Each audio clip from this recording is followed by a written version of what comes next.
c'est un projet qui est parti d'un projet de recherche, puisqu'on a mis à peu près 1 an pour développer ce projet. L'IRCAM était le lieu pour réaliser ce type de travail, c'est-à-dire équiper des balles de jonglage pour imaginer que le jongleur pouvait entrer dans le domaine de l'écriture musicale, c'est-à-dire entrer dans le domaine dans le cas présent de la musique de chambre, c'est-à-dire un septuor avec jongleur. D'où un peu l'intitulé de la pièce, qui est en Languedoc, Dels dos Principis. Et pourquoi ? Parce qu'en fait, il y a 2 types de gestuels, celle du jonglage, celle des interprètes instrumentistes, et surtout 2 types de temporalité superposées, puisque le temps du geste du jonglage n'est absolument pas le temps du geste instrumental. Et pourtant, ils collaborent et ils jouent ensemble.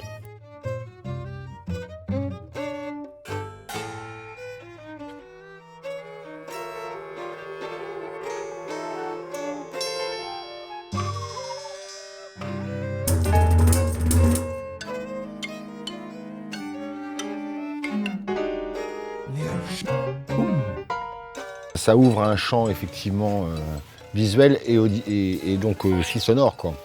Donc le paramètre sonore devient aussi important que le paramètre visuel, voire même, il est même presque plus préoccupant pour moi que le visuel. Alors il y a plusieurs traitements, mais globalement on a effectivement l'axe de rotation sur elle-même, donc la balle elle est en rotation sur elle-même, ou la balle est en mouvement.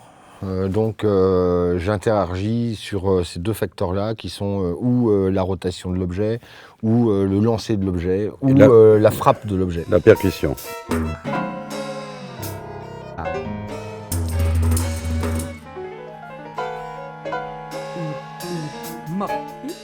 L'objet, c'est que en fait, le sonore va vers le visuel, et c'est une question qui n'est pas facile pour les musiciens-interprètes qui, eux, ont une partition extrêmement écrite dont ils doivent rendre compte, avec toutes les difficultés inhérentes à ce travail, et ce d'autant qu'il n'y a pas de chef, donc ils sont en totale autonomie.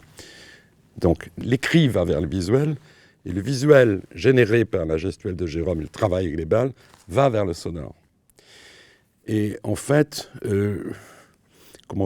la représentation la plus réussie sera celle où finalement c'est dans cet espace médian entre les 2 mondes sera le plus habité possible. Et c'est ce travail-là, sur cette rencontre pendant le concert, pendant la réalisation en public de ces 2 espaces médians qui créera, enfin c'est un peu, en tout cas, le rêve que j'ai nourri, ou en tout cas le projet que j'ai nourri en écrivant ce type de pièce, ce qui, on l'aura bien compris, pose des problèmes d'orchestration et d'écoute intérieure tout à fait étonnants, puisqu'on est un peu dans le domaine de l'inouï. Donc aucun traité d'orchestration ne peut rendre compte de ce type de savoir-faire.